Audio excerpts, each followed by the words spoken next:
Hello, and thank you for listening today as we talk more about pulse dose technology. Now, many of you are familiar with oxygen concentrators, which most commonly come with a continuous flow model. So these are the big oxygen concentrators that many of you have in your homes or that you've seen at the hospital or with your home care providers.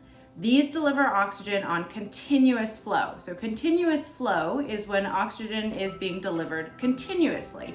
It does not matter if you are inhaling, exhaling, talking, breathing, listening. You're always getting oxygen through typically a cannula.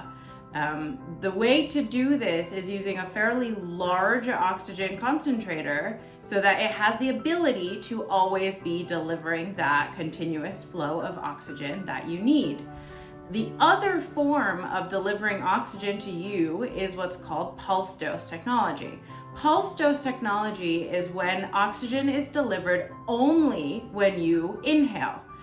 So oftentimes people are wondering, how is that possible? So pulse dose oxygen concentrators deliver oxygen, what's called a bolus, a small amount of oxygen only when you inhale. And there is a trigger sensor that they have, and that sensor goes off when you inhale. So sometimes people wonder, how is it possible that an oxygen concentrator that's only delivering oxygen to me when I inhale is giving me the same amount of oxygen as a continuous flow oxygen concentrator? So there's a lot of math that is used to go into exactly the algorithm that a pulse dose oxygen concentrator uses to ensure that when you're at setting 1, it is the equivalent of 1 liter per minute. Let's take a look at how exactly that works. Okay, so let's start with drawing a breath curve. So a normal breath curve, we have dead time, then we have inhalation, and we have exhalation. So over here is our inhalation, and over here is our exhalation. What a stationary concentrator does is it delivers oxygen continuously, as we said. So it does not matter when you are inhaling or exhaling. Stationary concentrators, constant airflow happening during the time of inhalation, exhalation, time that you're talking, etc. So when we talk about a portable oxygen concentrator, this point right here, this inhalation is where that trigger sensitivity that we were talking about goes off. So the machine, because of that trigger sensor, as soon as you inhale, starts delivering the bolus of oxygen. So if we look at our inhalation curve, it's actually split a little bit more than this. The last 33% of it is what we call anatomical dead space.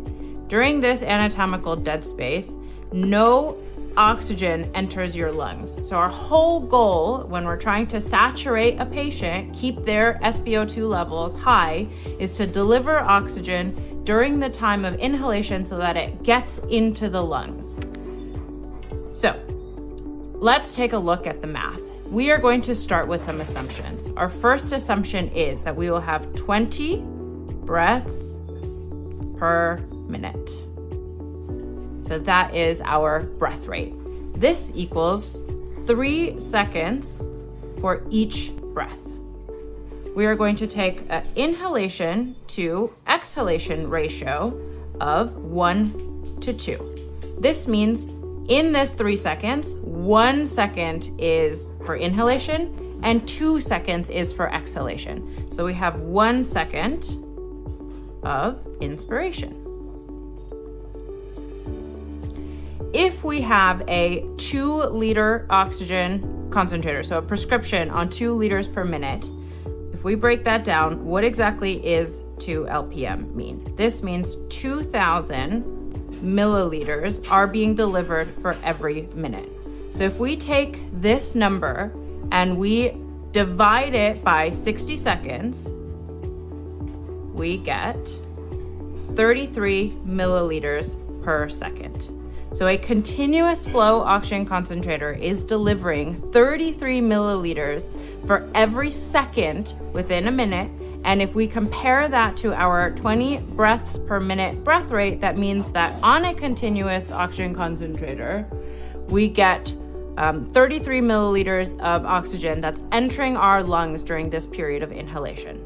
So now, if we take this one step further, we are going to take our 33 milliliters, we are going to multiply that times 2/3 or 0.66, and we are going to multiply that times 0.9. We do this 0.9 because that is a typical oxygen concentrator's purity. So our oxygen purity is about 90%. So in all of this equals approximately 19 milliliters of oxygen actually entering the lungs. So when you are comparing this to a portable oxygen concentrator, what you want to look at is when we're at 20 breaths per minute, a good portable oxygen concentrator, that bolus that we're talking about should be at least 19 milliliters or more.